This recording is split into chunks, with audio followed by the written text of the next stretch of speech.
장만철 회장님이 자리해 주셨습니다. 장만철 회장님 큰 박수로 환영해 주시면 감사드리겠습니다.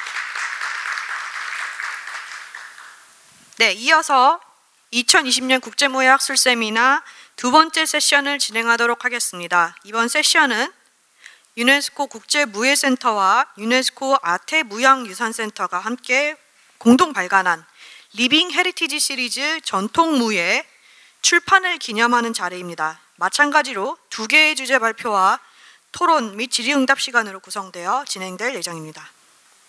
먼저 유네스코 아태무형유산센터 이치캅 박성용 실장님께서 무형유산으로서의 전통무예 보호 노력 주제로 발표 진행해 주시겠습니다. 큰 박수로 맞이해 주시면 감사드리겠습니다.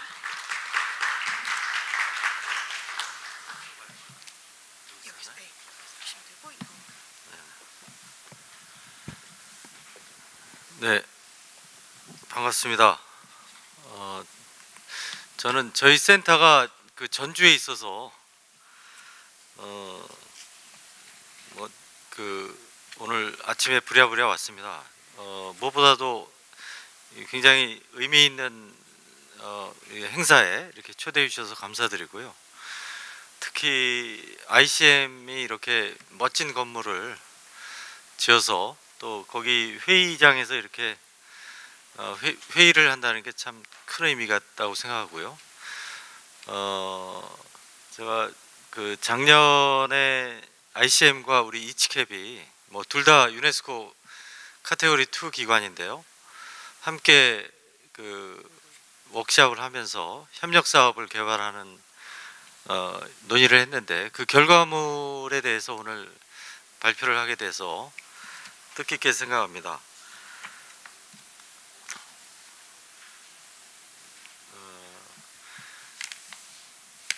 무형유산 가시성 제고를 위한 노력으로 이제 저희가 잠정 잡았는데 지금 ICM 측이 하는 이제 전통 무예를 무형유산적 관점에서 어떻게 볼 것인가 이런 부분을 논의를 했고 그 관점을 담아서 이제 책자가 나와서 거기에 이제 가장 큰 특징이 있다고 볼 수 있겠습니다. 그래서 간략하게 저희 사업과 함께 좀 이 책자 발간 또 책자의 의미 이런 거를 좀 짧은 시간에 좀 한번 살펴보도록 하겠습니다. 여긴 방향은 어떻게 해야 되죠? 직진? 네? 네네. 우리 유네스코 아태무형유산센터는 좀 아태 지역 회원국을 좀 관리하는 또 무형유산 보호를 지원하는 그런 기관이고요. 48개 회원국을 지원하고 있습니다. 그리고 설립은 한 11년부터 했으니까 지금 내년 이제 10주년을 맞이하고 있고요. 중점 기능은 정보화 네트워킹을 하고 있습니다. 이 좀 다른 시트와 좀 달리 상황이 좀 그 전 세계적으로 여러 시트 기관이 있어요. 이 무형유산 쪽에는.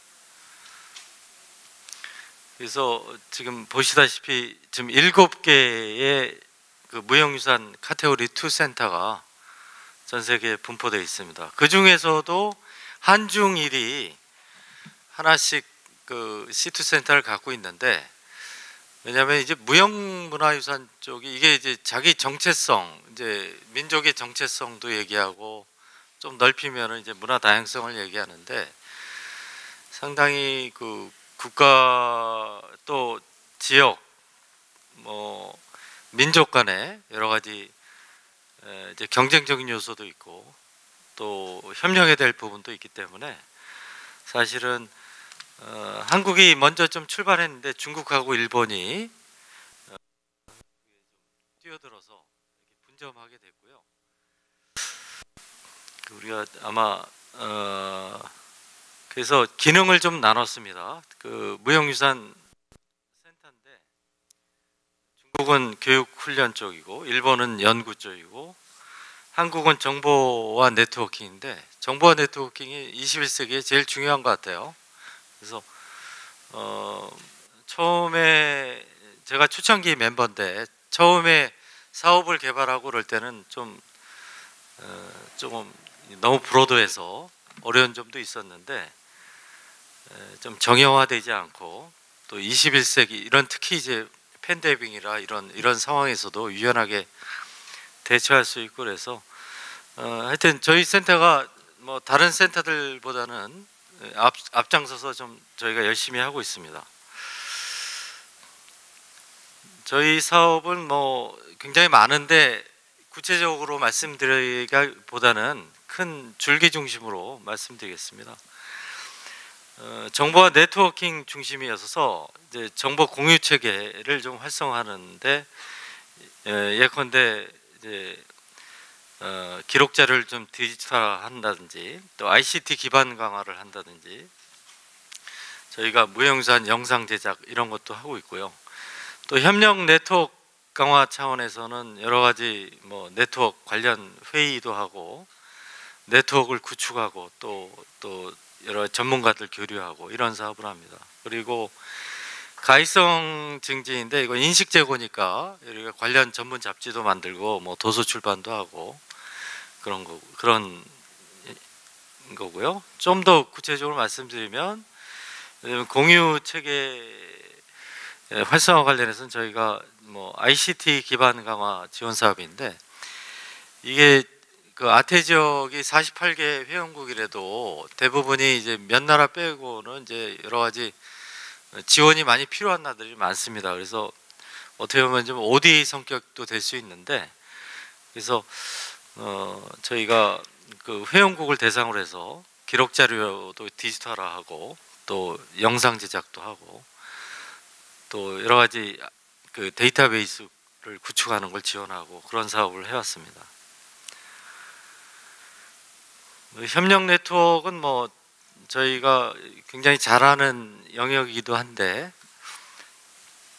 아태 지역에 이제 5개 소지역이 있는데 예를 들면 뭐 중앙아시아, 태평양, 뭐 동남아시아, 뭐 서남아시아 그런 5개 소지역의 소지역 네트워크 회의를 저희가 초창기 때부터 했습니다. 그래서 뭐 지금 한 10년 차가 되고 있는데 그 네트워크가 이제 하나의 플랫폼이 돼서 여러 가지 협력 사업도 하고 그렇게 진행을 해왔고요. 또 작년에 뭐 반기문 총장님도 오신 그런 회의는 저희가 월드 무형유산 포럼이라는 거를 저희가 개최하고 있는데 올해도 얼마 전에 끝냈는데 아주 성황리에 저희가 물론 이제 웨비나와 온라인 회의를 가졌습니다만은 그 접속자 수가 굉장히 많았고 점점 명성을 좀 더 넓혀가는 것 같습니다. 그 더불어서 저희가 이제 가이성 인식제고 사업으로서 이제 저희가 도서 발간도 하고 그렇습니다만은 맨 위에 있는 게 ICH 꾸레입니다. 그 개간지인데 영문 개간지인데 저희가 작년에 10주년이 됐고요. 올해는 인터내셔널 비즈니스 어워드에서 금상을 수상했습니다. 물론 이제 비영리 기관 대상으로 해서 그래서 퀄리티가 꽤 높은 잡지로 되고요. 137개국에 배포되고 있습니다. 그리고 뭐 관련 무형유산 홍보도서라든지 또 아래 리빙 헤리티지 시리즈도 있는데 그게 이제 저희가 오늘 소개할 그런 책자 내용이 되겠습니다. 리빙 헤리티지 시리즈는 이제 2가지 형식으로 해서 저희가 매년 이제 제작을 해오고 있습니다. 2017년부터 전통의술, 줄다리기, 전통음식, 전통무술, 뭐 전통악기 이렇게 내년엔 이제 전통악기죠. 그래서 올해 전통무예를 이제 ICM 측과 같이 협력해서 했습니다만은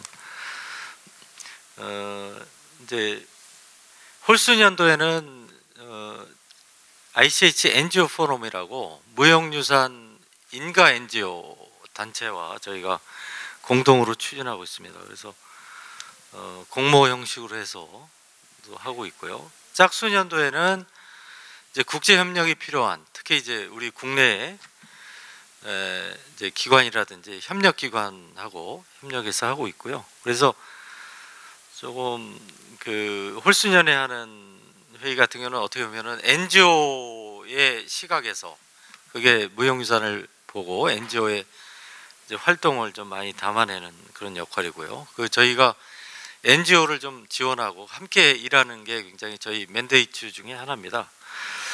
그리고 이제 줄다리기라든지 전통무술, 이거는 이제 국내 기관, 국내 국제 기관하고 같이 협력하는데 무형유산의 관점을 담아서 또 국제 협력 차원에서 같이 협력하는 사업이고요. 내년에는 이제 전통악기가 준비되어 있습니다. 이게 책을 단순히 만드는 거에 그치지 않고 그 책이 발간되기까지도 이런 프로세스가 있지만 발간된 후에도 저희가 적절히 출판 기념회를 가지고 이렇게 진행을 하고 있고요. 맨 위에 보시면은 이제 ICH NGO 포럼하고 하는 건데, 정부관위원회에서 이제 전통 의술, 또 전통 음식 이런 주제로 저희가 정부관위원회가 보통 이제 굉장히 많은 국가가 오는데 거기서 함께 공동 세미나를 개최하고 아주 성황리에 그 행사를 개최하고 있습니다. 오늘도 이렇게 사실 여러 가지 팬데믹 상황에서 여의치 않는데 많은 분들이 와주셔서 감사하고요. 그리고 이제 뭐 줄다리기도 했고요. 하여튼 저희가 오늘의 이 현장도 이게 저희가 리빙 헤리티지 시리즈가 이제 거듭되면서 이게 레거시가 될 텐데 굉장히 중요한 이제 중요한 행사가 될 것 같습니다. 무형유산은 이렇게 짧게 이렇게 읽혀지고 있습니다. 요즘 그 세계화 도시화 현상에 맞서서 문화 다양성을 유지하고 또 문화 동질성에 이제 맞서고요. 또 문화 상대성을 이해하고 문화 간 대화를 이끌 수 있는 필수적인 요소다, 이렇게 무형유산을 국제사회에서 얘기하고 있습니다. 2003년 협약, 이제 저희 센터는 2003년 협약에 근거해서 저희가 만들어지긴 했습니다만은 이 협약 목적이 사실은 그 무형유산을 이제 존중하고 또 여러 가지 거기에 대한 중요성에 대한 인식과 상호 이해를 넓히고 협력을 도모한다는 그런 취지가 있고요. 무형문화유산은 뭐 굉장히 넓은 의미에서 이제 그 정의가 되어 있습니다. 뭐 관습, 표출, 표현, 지식, 기술 이거 넘어서서 또 도구나 사물, 공예품, 또 문화 공간까지를 포함하고 있습니다. 근데 이제 그 무형유산 범주가 한 5가지 협약에 나와 있는데 이거 예시적이죠. 그래서 각 국가에서 이제 무형유산의 범주를 정할 때는 뭐 때로는 여기에 한두 가지를 더 붙일 수도 있고 한두 가지를 뺄 수도 있습니다. 그래서 구전 전통, 그다음에 공연 예술, 그다음에 사회적 관습, 의례, 축제 행사, 그다음에 자연과 우주의 지식과 관습, 그다음에 전통 공예 기술, 이렇게 이제 유형이 나눠져 있습니다. 그리고 이 보호 활동이 이제 뭐 다양하게 나와 있는데요. 한번 보시고요. 여기서 또 중요한 부분은 무형유산 보호에서 이제 공동체의 참여를 굉장히 이제 강조를 하고 있습니다. 그래서 그리고 이제 그 보호하는 데 있어서 기본 원칙으로서 여러 가지 무형유산의 종목이나 공동체, 또 문화 간의 서열화 이런 거를 좀 피하려고 하고요. 그러니까 보통 이제 문화 어떤 게 뭐 우수한 문화 뭐 이런 상대적으로 좀 보고 있기 때문에 서열화를 지향하고 있습니다. 그리고 여러 가지 균형 발전, 지역적 균형 발전, 그다음에 상호 간의 문화 간 대화를 촉진하는 데 무형유산이 활용되어야 된다. 이런 걸 좀 강조하고 있고요. 이번 책자 다들 한 부씩 받으셨겠지만 우선은 이게 영문으로 먼저 나왔습니다. 그래서 트래디셔널 마셜 아츠로 나왔고 부제가 as intangible cultural heritage죠. 그래서 무형유산으로서의 이제 전통 무예인데 하여튼 영어로 나왔고 지금 ICM과 저희가 공동으로 이제 국문을 이제 학고제라는 출판사에서 이제 만들고 있는 중입니다. 그래서 아마 제가 여기 오기 전에 국문 원고도 좀 보고 그랬는데 내용이 좋습니다. 좀 살펴보면요. 이제 회의 이제 출판 작업은 뭐 이런 지난 2월 뭐 작년부터 협의가 돼 가지고 올 초부터 이제 진행이 돼서 편집회의 원고 심사도 하고 이제 원고 수집 그다음에 이제 오늘 출판 기념회를 가지게 됐네요. 인사도 되고 이런 프로세스가 있었고요. 그다음에 지금 이제 전 세계적으로 이제 오픈 콜을 했기 때문에 총 60개 원고가 이제 접수가 됐고요. 거기서 이제 19개가 이제 심사돼서 이제 최종 선정이 됐는데 18개, 13개국에서 18개 종목이 있고 소개하는 거고 나머지 하나는 이제 좀 브로드하게 담론을 이야기하는 원고로 해서 19개 원고가 수록되어 있습니다. 그래서 이제 아주 다양한 나라의 13개국의 이제 무형유산으로서의 전통무예가 포함되어 있습니다. 그래서 인도, 미얀마, 멕시코, 그다음에 뭐 이제 다른 여러 뭐 레슬링이라든지 펜싱까지 포함이 되어 있고요. 이거는 지금 브라질의 카포에이라 호다 종목 왼쪽은 브라질 건데요. 이게 이제 포르투갈 식민지 시기에 아프리카에서 온 카포에이라가 어떻게 브라질에서 정착하게 됐는지 발전하게 됐는지 이런 부분을 좀 심도 있게 잘 정리한 글이고요. 오른쪽은 이제 바코라고 해서 이제 베트남의 전통 무예입니다. 그런데 이제 2000년 이전까지만 해도 굉장히 성업을 이루고 굉장히 파퓰러했는데 점점 2000년대 이후로 쇠퇴하고 그래서 여러 가지 그런 점을 좀 이제 분석한 어디에 문제가 있는지 아주 인터뷰도 하고 잘 분석한 내용이 있습니다. 그리고 이거는 뭐 우리 이 택견 그리고 이제 카자흐스탄의 전통무예 이렇게 함께 포함이 되어 있습니다.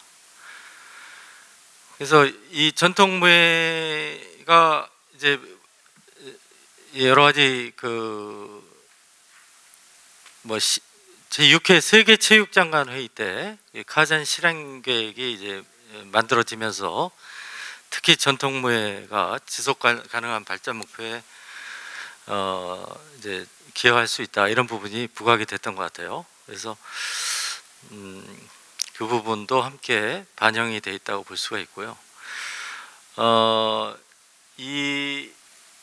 저희가 이제 전통 무형유산적 관점에서 전통무예를 보면서 몇 가지 포인트를 좀 정했는데 하나는 이제 무형유산으로서 이게 생명력이 있느냐 바이어빌리티라고 그러는데요. 무형유산 쪽에서는 그리고 이 전통무예가 문화 다양성에 어떻게 영향을 주는지 그리고 이해와 소통에 이 전통무예가 가지고 있는 기능 그리고 가급적이면은 이제 타문화의 이해를 위한 이제 툴로서 전통무예가 활용될 수 있다, 이런 부분을 저희가 좀 고려했고, 그런 부분이 또 이 책자의 기대 효과가 될 수 있겠습니다.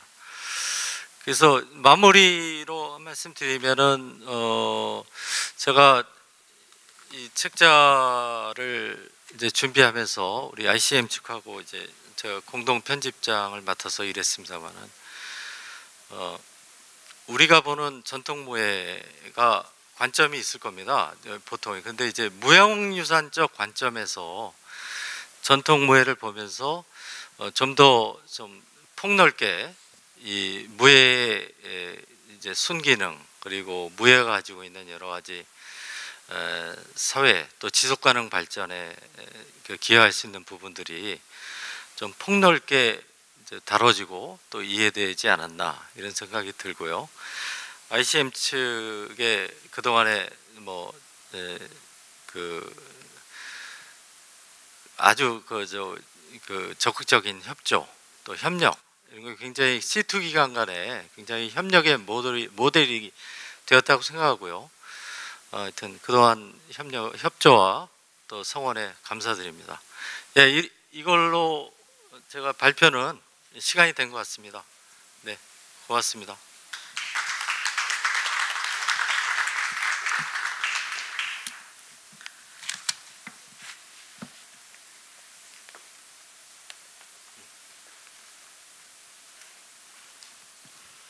네, 유네스코 문화와 인문사회과학 분야 무형유산과 무예의 콜라보레이션 리빙 헤리티지 시리즈였습니다.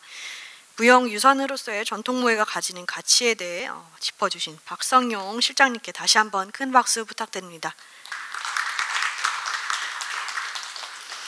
이어서 리빙 헤리티지 시리즈 전통무예 책 기고자 삼육대학교 상코 루이스 교수님의 전통 무용 및 무예에서의 신체문화 보존에 대한 발표가 있겠습니다. 상코 루이스 교수님 무대로 모시겠습니다. 박수 부탁드립니다.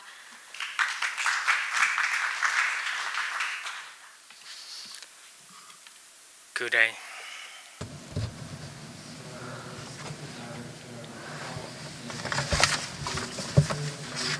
네, 박성용 이츠캅 정책개발실장님께서 전반적으로 상황을 아주 잘 설명해 주셨습니다. 저는 여러분께 이 본 출판 프로젝트의 본연의 목적에 대해서 말씀드리겠습니다. 저는 챕터 16장의 기고자입니다. 아마 다들 참가자 여러분께서 등록 당시 받은 패키지 내에 책을 수령하신 것으로 알고 있습니다. 그래서 그걸 참고하시면 제가 어떤 내용을 썼는지, 그리고 이 무예라는 이 아름다운 장르에 대해서 어떤 내용이 다뤄지고 있는지 확인하실 수 있을 겁니다. 네, 한 가지 문제가 무형 문화에 있습니다. 전통 무용이나 무예에서 보이는 문제가 바로 무형이라는 점입니다. 무형이라는 점 때문에 보존이 훨씬 어렵습니다. 박물관 전시도 불가능하고 금고에 넣고 장기 보관도 할 수 없고요. 후손들에게 유산으로 남길 수도 없습니다. 그렇다면 이러한 무형 문화재를 후손들을 위해서 어떻게 보관을 할 수 있을까요? 저희가 통상적으로 이런 전통 기술 기회들은 연장자가 아이들에게 또는 대가들이 제자에게 전수를 합니다.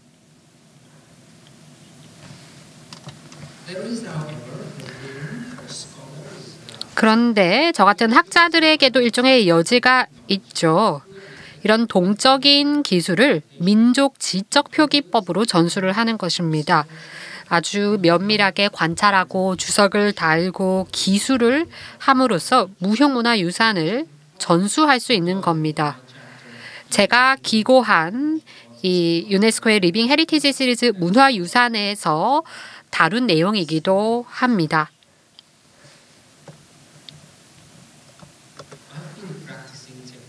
저는 태권도 수련을 25년간 해오고 있습니다. 저 사진에 보이는 사람이 전데요. 가장 왼쪽에 약간 붉은색 머리를 하고 있습니다. 당시 15살이었는데요. 제 형제가 좀 어두운 색 머리를 하고 오른쪽에 있고요. 또 다른 친구가 있습니다. 당시에 좀 심리적으로 불안정했고 자존감도 낮았고 좀 엉성한 그런 사람이었지만 많이 변했습니다. 그런 변화가 가능했던 게 바로 무예입니다. 10년 전에 한국으로 이사를 왔습니다. 그때 합기도와 택견 수련을 했습니다. 그 당시에 어떤 공통점을 발견했습니다. 한국 무예와의 공통점이 있었던 것이죠. 뭐 어떤 기법이나 기술만을 제가 꼬집는 것은 아닙니다. 물론 공통점이 있기는 하지만 공통된 움직임 방식이 있었다는 것이죠. 제가 다른 국가에서는 목격하지 못한 그런 공통점이 한국 무예에서는 있었습니다. 뿐만 아니라 저는 한국 전통 무용에 깊은 관심을 가지게 됐습니다. 수많은 공연도 참여했는데요. 여기서도 상당한 공통점이 있었습니다. 한국의 무용 동작과 제가 수련한 무예 동작 간에 흡사한 그런 공통점이 있었다는 것이죠. 단순히 전통 무용의 관찰자뿐만 아니라 참가자로 함께 해보기로 결심을 하고 무용 수업을 한국 중앙국립극장에서 듣게 됐습니다. 그리고 한국 타악기 수업도 들었는데요. 장구 치는 법도 들을 수 있었습니다. 네, 제가 이런 수업을 들었던 목표는 한국의 전통 박자를 더 잘 이해하고 싶었기 때문입니다. 제가 한 경험과 그런 관찰한 내용을 바탕으로 출간물을 내놓게 됐고요. 그리고 비공식적으로 다양한 한국 전통 무용가, 안무가, 무용수, 무예 지도자들과 인터뷰를 좀 일상적으로 진행하게 됐습니다. 물론 다양한 이런 한국 무용 간의 차이점도 있었고요. 전통 무예들 간에는 차이점이 있었습니다. 근데 분명한 사실이 있었습니다. 이 한국 고유의 취향을 전하는 특별한 개념, 동작의 패턴, 운동 원리가 공통된 점이 있었다는 것이죠. 그 한국만의 특유의 색채, 색깔이 담겼다는 겁니다. 제가 기고한 내용에서는 7가지 특징이 있습니다. 한국 신체 문화의 7가지 특징을 여러분과 함께 공유하고자 합니다. 직립자세 또는 곧은 척추, 단전호흡, 굴신, 한국 삼박자 리듬, 동적 연결, 곡선과 동작, 그리고 역균형 동작입니다. 물론 이런 7가지 특징들이 모든 동작에 항상 존재하는 것은 아닙니다. 네, 일반적으로 지각이 가능하고요. 시너지 효과가 창출이 되어서 이것이 바로 한국다운 것이구나 라는 그런 인지를 할 수 있게 됩니다. 지금부터는 여러분이 참여할 차례입니다. 저와 함께 이런 무용 동작을 함께 해보실 텐데요. 네, 좀 불편함 없이 저와 함께 해주시면 감사하겠습니다. 일어나 주시겠습니까? 감사합니다. 적극적으로 함께 해주셔서 감사합니다. 정말 간단한 그런 운동 동작 하겠습니다. 피곤하시기보다는 더 큰 에너지를 불러오는 동작입니다. 가장 기본적인 동작일 텐데요. 한국 무용의 기본 중의 기본입니다. 일단 발을 가지런히 모으시고요. 무릎을 구부려 주시기 바랍니다. 발을 모아주시고 무릎을 구부리고 유지해 주시기 바랍니다. 그리고 숨을 들어 마시면서 일어섰다가 그리고 내쉬면서 다시 내려가겠습니다. 다시 반복하겠습니다. 그리고 내려가겠습니다. 한 번 더 올라와 주시고요. 내려가 주시기 바랍니다. 여기에서 동작을 더하겠습니다. 약 45도로 측면으로 손을 뻗어 주시기 바랍니다.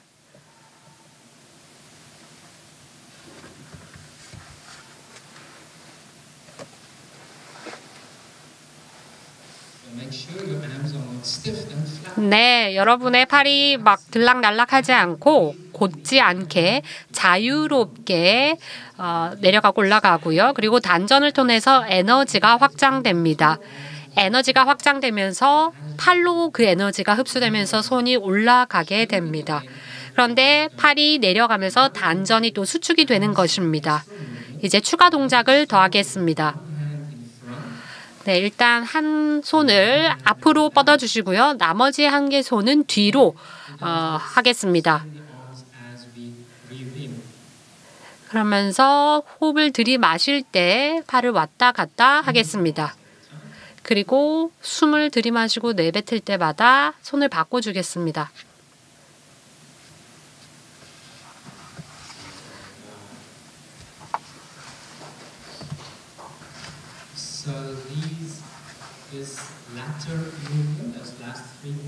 네, 이 세 가지 동작 기억하시죠? 이 세 가지를 이해하신다면 한국의 신체 동작 원리를 이해하시는 겁니다. 일단 첫 번째 특징 보겠습니다. 직립 자세입니다. 이 직립 자세는 다소 논란이 있는 자세일 수도 있는데요. 한국 무예가들은 여기에 좀 동의하지 않기도 하지만 저는 굉장히 중요한 요소라고 생각합니다. 한국의 전통 무용과 무예는 직립 자세를 중요하게 생각합니다. 머리, 어깨, 엉덩이가 자연스럽게 정렬되는 것이 중요합니다. 근데 척추가 뻣뻣하거나 단단하게 발레처럼 이렇게 곧게 뻗어야 되는 것이 아닙니다. 부자연스러운 동작이 아니라 자연스러운 게 핵심입니다. 대부분의 한국 전통 무역에서는 엉덩이를 흔들거나 가슴을 밀어내는 동작이 없죠. 한국 무역에는 벨리 댄스가 없습니다. 왜냐하면 그런 동작들은 보수적인 유교 문화에선 지나치게 성적으로 인식되기 때문인데요. 일부 무용 동작에서는 무용수가 엉덩이를 살짝 구부리거나 다소 몸을 숙이기도 합니다. 그렇다고 해도 척추는 일반적으로 곧게 직립을 유지합니다.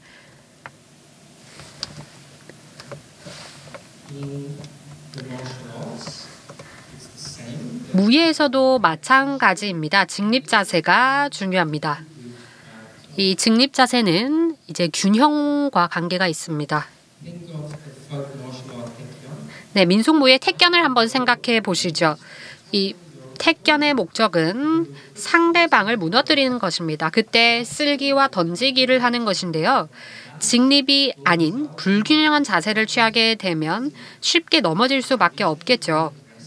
한편 한국의 전통 씨름을 보시면 이제 직립 자세가 아닙니다. 왜냐하면 상대적으로 체중을 견뎌내면서 신체적으로 서로 연결되어 있기 때문입니다. 그런데 엉덩이에서 신체가 굽어질 수 있지만 씨름 선수들은 거기서 코어 근육이 맞닿아 있으면서 척추를 곡선보다는 곧게 유지하게 됩니다. 다음 운동 원칙은 단전 호흡입니다. 호흡을 잘 하는 것은 효과적인 신체 활동의 핵심입니다. 좋은 자세를 취하는 기반이기도 하죠. 한국 전통 무용에서도 호흡선 또는 호흡 라인이라는 것이 있습니다. 이 호흡선이 척추선과 동일합니다. 자세와 이 호흡이라는 것이 무예 수련에서도 동일시 되는데요. 자세가 구부러지게 되면 균형에 좋지 않습니다. 근데 뿐만 아니라 호흡을 잘 하는데도 안 좋은 영향을 미치게 됩니다. 불필요한 근육 긴장, 조기 탈진, 그리고 산만한 기술로 이어지게 되죠. 한국 무용과 무예는 단전 호흡 강조합니다. 단전 호흡이란 것은 복식 호흡이죠. 단전 부위를 중심으로 호흡을 하는 것입니다. 단전은 이른바 이 하복부의 청콜 자크라입니다. 배꼽 아래를 가리키는 겁니다. 단전 호흡의 핵심이 뭘까요? 호흡이 단전에서 일어납니다. 폐에서 일어나는 것이 아닙니다. 한국 전통 무용과 무예 동작을 보시면 바로 이 호흡을 통해서 동작이 활성화되고 동기화가 됩니다. 전통 한국 무용과 무예 동작을 보시면 보통 호흡으로 시작되고 호흡으로 끝난다 해도 과언이 아닙니다. 네, 시간이 거의 다 되었네요. 다음 굴신입니다. 한국 신체 문화의 주요 특징은 일종의 굴신이라는 겁니다. 신장 수축 또는 단축이라고 알면 되겠습니다. 굉장히 미묘하기도 하고 지나치게 드러나기도 합니다. 굴신의 이 발현은 단전 호흡을 통해 일어나는데요. 신체가 팽창하면서 척추가 호흡으로 길어지게 됩니다. 또 과다한 이 굴신 발현은 무릎을 굽히고 펴과 같은 관절 펴짐 또는 수축을 통해 발생합니다. 이게 오금질이라고 하는데요. 오금질은 힘줄의 자연스러운 탄성을 활용합니다. 그래서 용수철 같은 그런 탄성이 더해지는 거죠. 이 품밟기가 태권의 기본 스텝이죠. 또는 태권도의 대련할 때 스텝이 해당됩니다. 이 무릎 동작이 오금춤, 니 댄스라고 합니다. 한국 전통복에서는 무릎춤으로 번역이 됩니다. 또 어깨춤도 있죠. 숄더 댄스라고 합니다. 그래서 신체가 상하로 진동을 합니다. 일종의 상하 진동이 물결처럼 퍼지게 됩니다. 이것을 물결질 또는 활동 파도라고 합니다. 네, 태권도에서는 사인파, 사인 웨이브라고 합니다. 굴신은 단순히 무릎에만 국한되지 않고요. 어깨만 국한되지 않습니다. 씨름이나 합기도에서도 볼 수 있습니다. 그래서 밀고 당기는 동작에서도 바로 이 굴신을 볼 수 있습니다.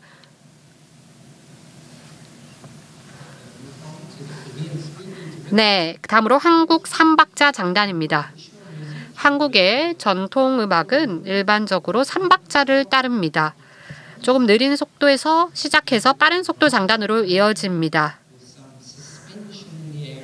그래서 상하 진동으로 시작했다가 처음 두 장단에서는 짧은 정지로 되고 상승했다가 세 번째 장단에서는 아래로 이동을 하는 것이죠. 이게 태권도의 사인파와 비슷하고요. 태권의 품밟기와 비슷합니다. 다른 그런 한국 무예 장단과도 맥이 다 있습니다.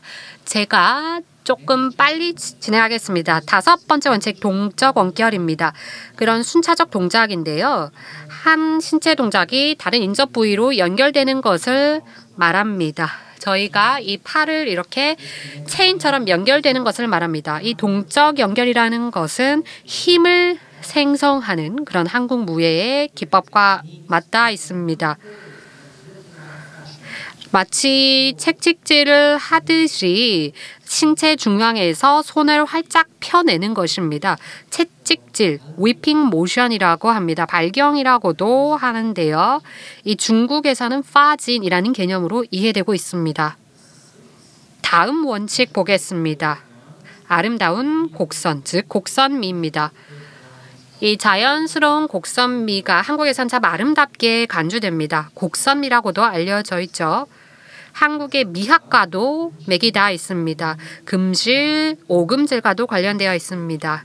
이 아름다운 곡선은 파도, 물결과 같은 동작, 태권도와도 관련이 있고요.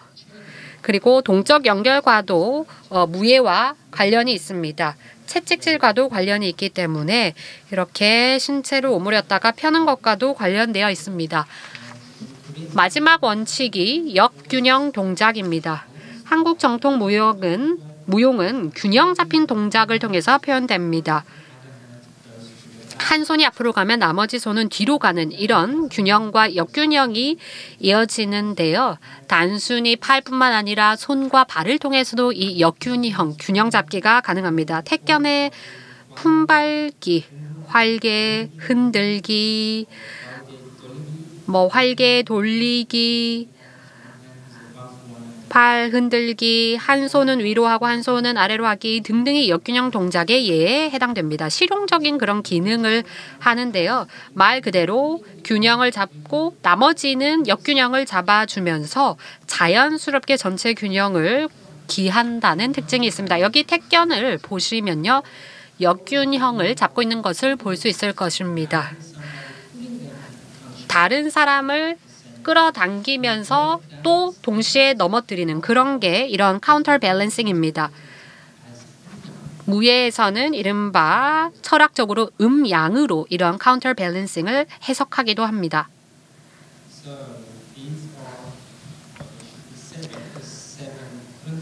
네, 7가지 원칙이 있었죠. 직립자세, 단전호흡, 굴신, 오금질, 3. 동적 연결, 아름다운 곡선, 역균형 동작 이 7가지 특징이었습니다. 물론 여기서 좀 유의해야 할 부분이 있습니다. 제가 아주 세부적으로 지금 말씀드리지는 못하겠지만 자유롭게 읽어주시면 좋겠습니다. 제 기고문을 통해서 어떻게 지속적인 변화가 있나라는 것입니다. 태권도가 전통적인 그런 신체 동작을 상실하고 있는 것 같습니다. 이런 대중음악, K-팝 음악 리듬이 태권도에 포함이 되면서 좀 그런 면이 있는 것 같은데요. 한 가지 말씀드리고 싶은 것은 어린 세대에게 조금 더 어필하기 위해서 전통성을 잃는 것에 대해 경고하고 싶습니다. 물론 이렇게 청년층을 흡수한다는 이런 변화 자체가 태권도의 인기는 높이는 데 기여할 수 있을 것입니다. 태권도가 그 단적인 예이겠죠. 그런데 동시에 중요한 것이 한국의 전통 신체 동작을 보존하는 것입니다. 한국 전통 무예는 그 무예의 핵심, 본질을 유지하면서 동시에 대중의 인기를 견인할 수 있도록 해야 할 것입니다. 인기도에만 치중하게 되면 한국 전통 무예, 전통의 본연의 정체성을 잃을 수 있기 때문입니다. 경청해 주셔서 감사합니다.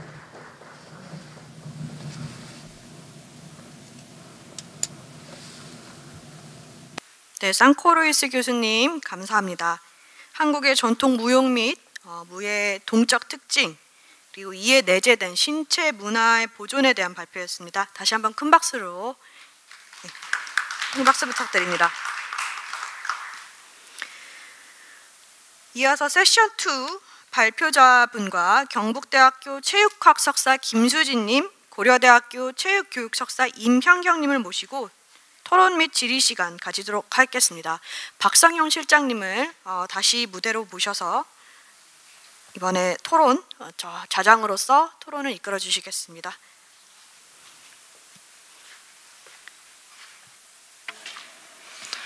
네, 시간이 이렇게 많이 주어진 건 아닌 것 같아서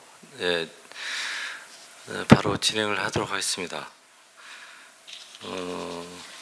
지금 오후에 제가 이제 무형유산으로서의 그 전통 무예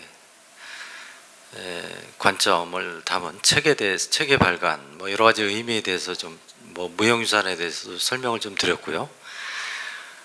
그리고 지금 산코 루이스 교수님께서 이어서 이제 아주 흥미로운 주제인데요.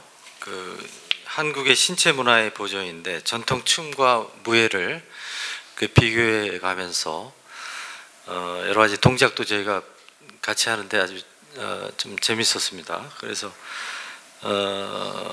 거기에 나타나는 한국인의 그 신체 문화를 7가지로 또 정리를 하시고 또 그게 최근에서는 어떻게 좀 변화가 이루어지는지 거기에 대해서도 말씀하셔서 굉장히 유의미한 발표가 아니었나 이렇게 생각이 됩니다.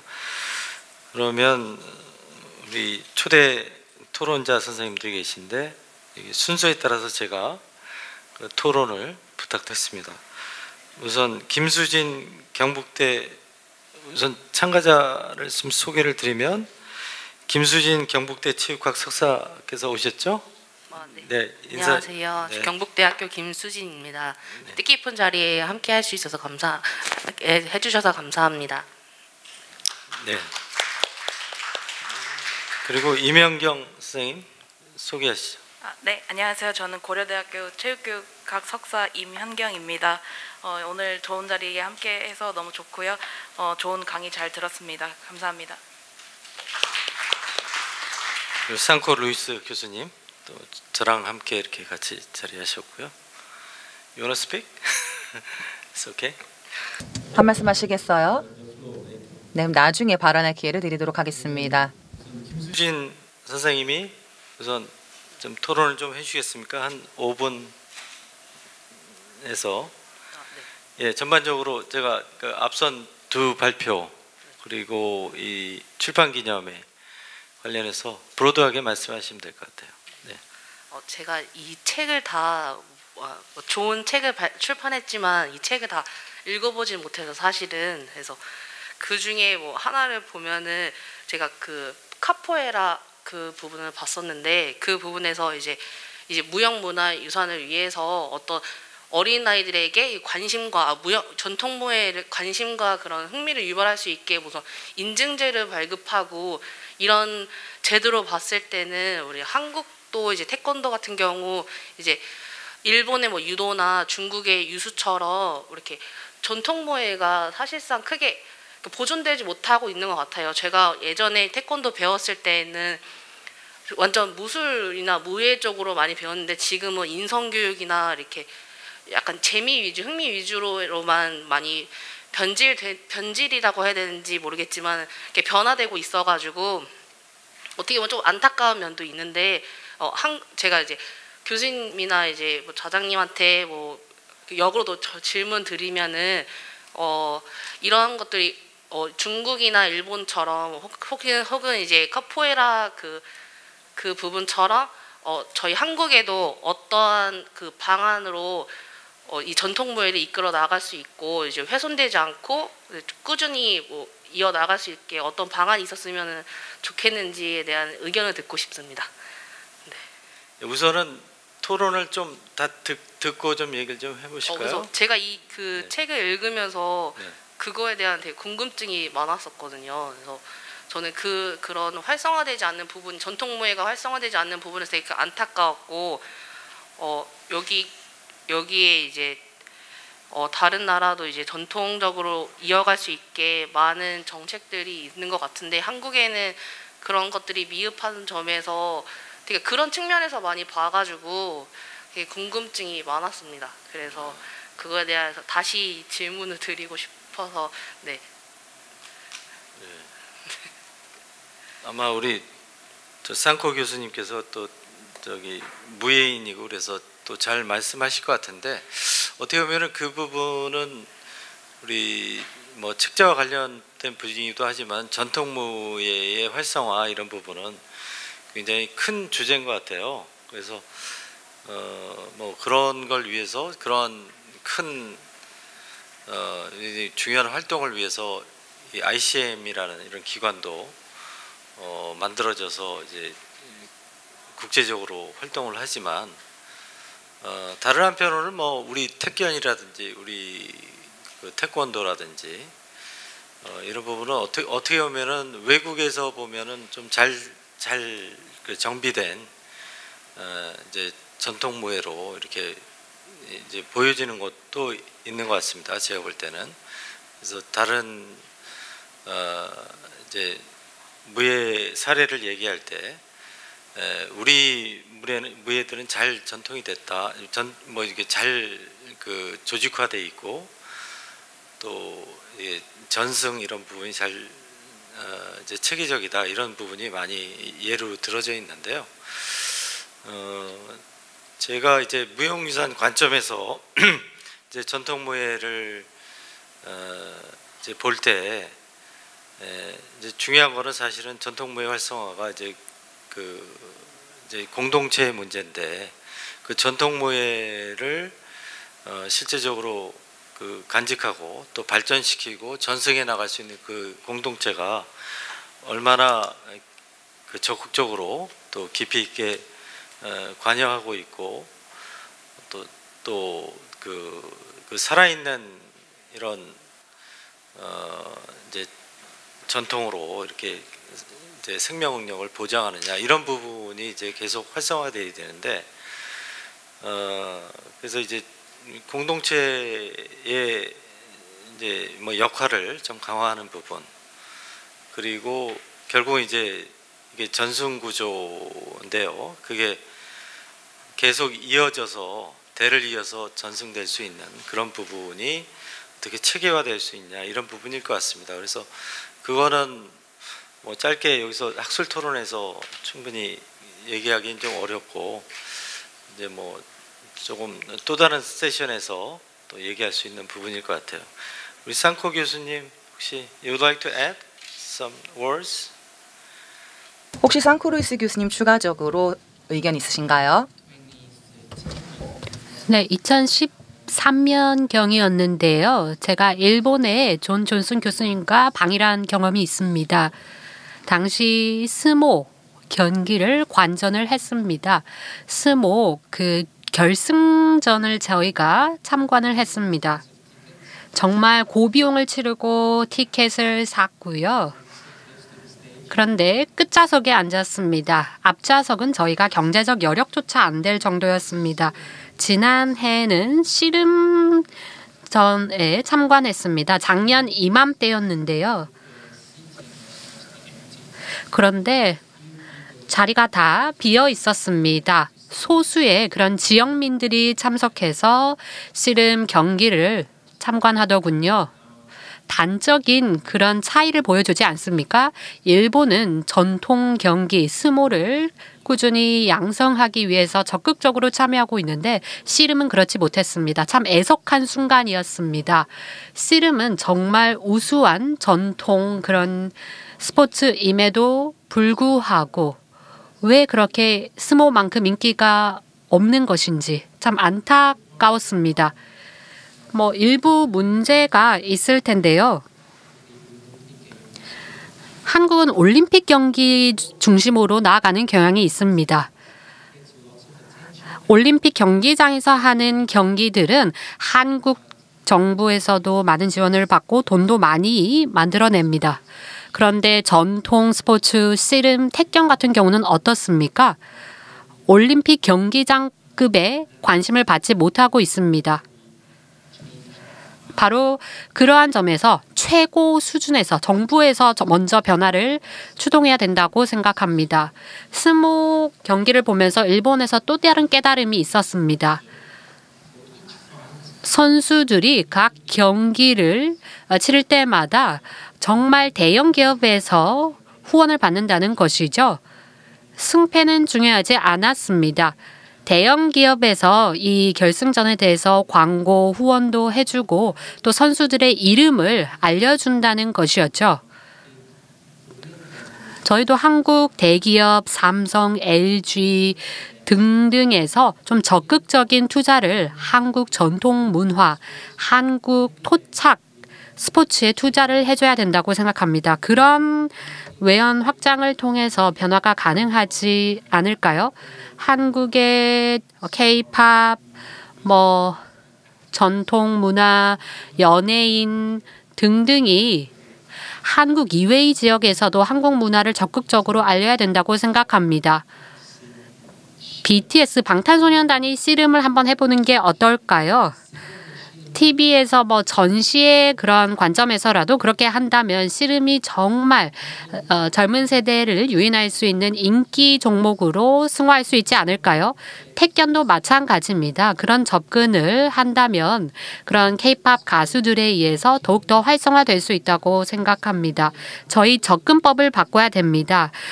어린 친구들이 이런 전통 무예를 정말 옛날 사람들이 하는 것이다 라는 그런 관념 자체를 바꿔야 합니다.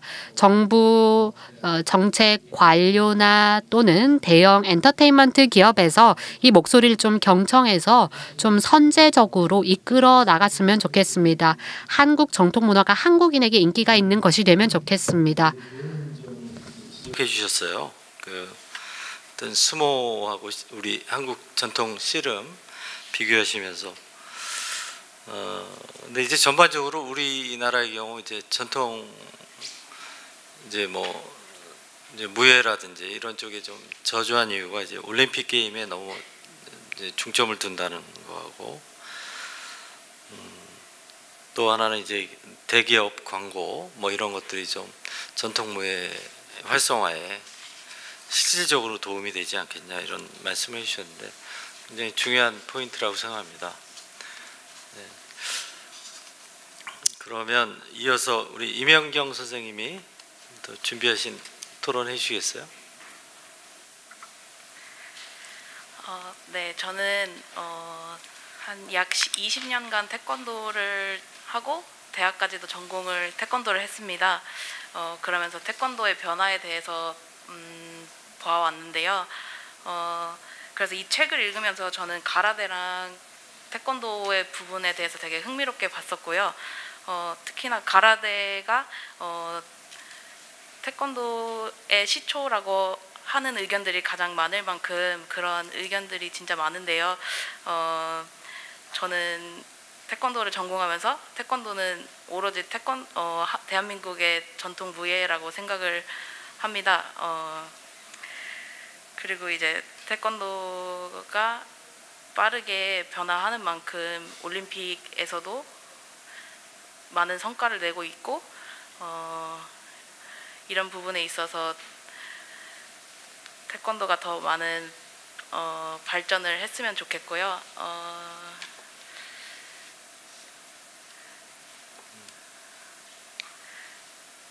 제가 이제 태권도를 많이 하다 보니까 태권도가 많이 변화되는 것을 보면서 한편으로 안타깝기도 하지만 다른 사람들이 많이 알아주는 거에 대해서는 되게 감사하다고 생각하고 있거든요. 태권도가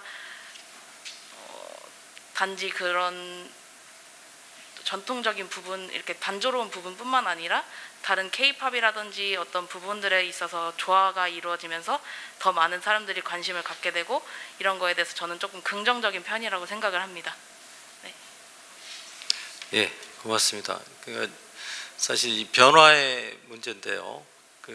이제 새로운 환경에서 물론 이제 그 상업화의 뭐 측면도 있겠지만은 그보다도 좀 더 대중들에게 어필할 수 있도록 이 전통무예가 변화하는 그런 것들, 그거는 이제 어떻게 보면은 뭐 긍정적인 측면일 수도 있고요.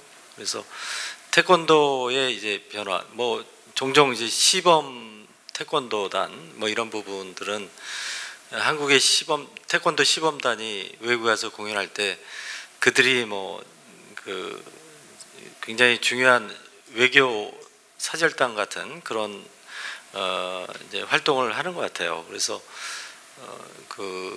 뭐 자체로도 보기에도 굉장히 역동적이고 아름답지만 실제적으로 그 나라나 또 그 젊은이들한테 주는 굉장히 한국의 문화로서의 그 영향력이 굉장히 크기 때문에 하여튼 뭐 그런 부분에서 이제 태권도도 이제 뭐 새롭게 변신하는 그런 것도 지속적으로 변화해야 되는 부분인 것 같습니다.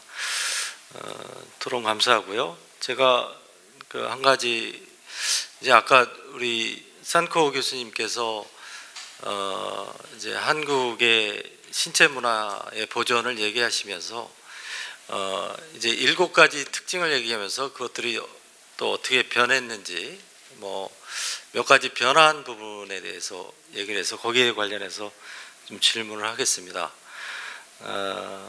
According to your presentation. 아까 발표에 대한 질문을 하도록 하겠습니다. 발표에서 언급하셨던 것이 몇 가지 변화였습니다. 즉 7가지의 특성에 대해서 말씀을 해주셨죠.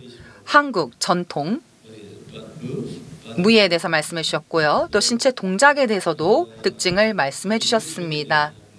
그런데 아마 시간 제한상 어떤 경우에는 여러 가지 득과 실 아니면 긍정적인 부정적인 그런 의견과 견해 혹은 제대로 활용됐는지 안 됐는지 이런 자세한 부분들에 대해서는 시간 제한상 다 다루지는 못하셨던 것 같아요. 그리고 뭐 대중문화와의 어떤 차이, 비교에 대해서도 이 전통 무예와의 어떤 비교를 이 태권도와 같은 부분에 대해서 다루지는 못하셨던 것 같은데요. 이번 기회를 통해서 이제 그러면 좀 더 앞으로 전통 무예에 있어서의 전이 그리고 변화 어떻게 될지 좀 의견을 듣고 싶습니다. 예컨대 무형 유산 관점에서 보면 오늘날 굉장히 폭넓게 저희가 알고 있는 부분은 특히 이런 사회에서 무형 유산은 변화될 수 있다. 그리고 또 변혁에 이를 수 있다라는 의견이 있습니다. 네, 시간이 지날수록 그런 특성이 있겠죠. 본질상 그렇습니다. 그런데 유형 무산에서 보면 여전히 정통적인 방법 내에서 고수하려는 경향이 있죠. 독창성이라든지 아니면 또 여러 가지의 이런 단계나 혹은 이 유형무산에서에 있는 자료 같은 것들이 그 근간이 됩니다. 그렇다면 이 무형유산과 유형무산에서의 좀 더 변이에 대해서 받아들여야 될 부분이 있을 것 같은데요. 그렇다면 좀 무형유산의 변화에 대해서 어떤 의견이 있으신지요? There's so much I want to say. Where shall I start? 네, 어디서부터 시작을 해야 될지 모르겠네요. 말할 거리가 참 많을 것 같습니다. 우선 동시대 현대 태권도 변화 양상을 봐야 할 것 같습니다. WT 태권도 등등을 보게 되죠. 변화가 두 가지 양상으로 발생합니다. 첫 번째로 이 시범 경기 규칙이 변화하고 있습니다. 우도문익 박사님도 이 부분에 대해서 다방면으로 연구를 하고 계십니다. 경기 규칙, 이런 테크닉이 변화하고 있습니다. 예전에 제가 이런 동적 연결이라는 신체 특징을 말씀드렸습니다. 동적 연결은 이 몸통과 엉덩이의 큰 근육이 움직이면 그 뒤에 소근육이 같이 움직이게 됩니다. 채찍질 같이 움직이게 되는 것이죠. 그런데 태권도는 어떻습니까? 이런 식으로 움직임이 진화하고 있습니다. 그런데 이런 발차기와 같은 키킹 기법이 아주 강력하게 변화하고 있습니다. 그런데 그런 동작들이 과거에 굉장한 인기를 끌고 있습니다. 태권도에서 아주 강력한 힘이 있다라는 것 때문이었죠. 가라테처럼 이런 경직된 방식보다는 이제 뭔가 채찍질 같이 변하고 있고요. 태권의 채찍질 같은 모습도 보이고 있습니다. 즉, 규칙이 변하고 있습니다. 그리고 PAS 측의 이런 채점 점수를 매기는 방식도 바뀌고 있습니다. 네, 그래서 점수를 잘 받기 위해서는 상대방을 어떻게 터칭을 하느냐, 그런 게 더 중요해지고 있습니다. 그런 면에서 태권도 본연의 한국 전통 문화와 관련된 전통적 동적 연결과 같은 면들이 상실되고 있습니다. 그런 점에서 태권도가 변화하고 있는 것 같습니다. 또 다른 변화 양상은 어떻습니까? 국기원의 시범 경기를 보시면요. 인기 있는 팝 음악, 특히 K-팝 음악이 많이 배경음악으로 깔리고 있습니다. 왜 이런 변화가 어디에서 연유되었을까요? 그 가수 이름이 누군지 모르겠는데요. 서태지와 아이들 맞는 이름 맞습니까? 네, 서태지와 아이들이 시초인 것 같은데요. 힙합 음악이 음악에서 연유돼서 힙합 음악이 미국에서 한국으로 토착화되었습니다. 힙합은 아프리카 리듬, 싱코페이토 리듬에서 기원하고 있습니다. 즉 박자의 DNA 자체가 다른 것인데요. 힙합의 박자 DNA는 한국의 전통적인 3박자 장단과는 본질적으로 다릅니다. 거기에 맞추려면 전통 무예 동작도 완전히 바뀔 수밖에 없겠죠. 카라테는 2박자입니다. 태권은 3박자입니다. 태권을 2박자로 한다면 더 이상 태권이 아니겠죠. 즉 전통 무예의 박자를 바꾼다면 그 무예 자체가 바뀔 수밖에 없습니다. 지금 동시대 현대의 태권도도 그런 박자의 변화 때문에 모습의 변화가 발생한다고 생각합니다. 태권도에서는 그렇게 나쁘지 않습니다. 태권도는 항상 진화하는 전통 무예이기 때문입니다. 그리고 현대 태권도를 보시면 K-팝과 동선에 있습니다. K-팝은 현대 문화이고 태권도도 그 양상을 따르고 있습니다.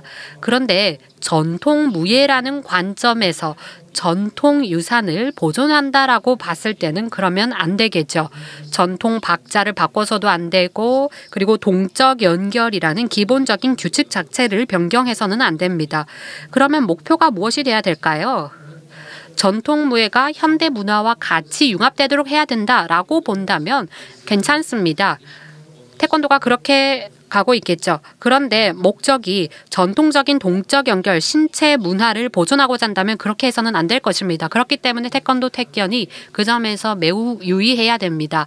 인기도 관점에서 본다면 모든 걸 다 바꿀 수밖에 없겠죠. 본질 또한 바뀔 수밖에 없을 것입니다. 감사합니다.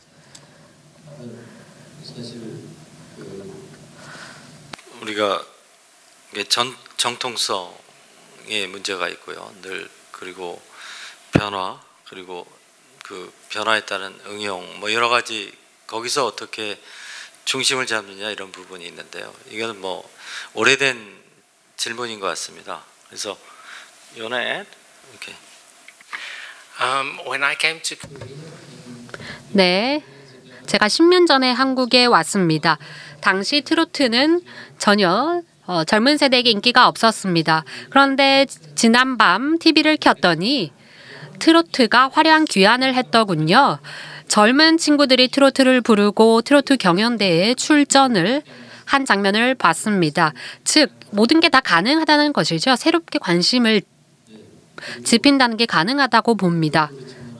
어떻게 트로트 하면서 태권도 하면서 트로트도 부르더라고요. 보니까 제가 한번 프로그램을 보니까 그래서 트로트와 태권도의 상관관계가 어떤 건지 하여튼 리듬을 타고 뭐 즐겁게 하고 이제 건강이 좋고 뭐 여러 가지 이제 콜라보의 효과가 있는지 모르겠습니다만 그래서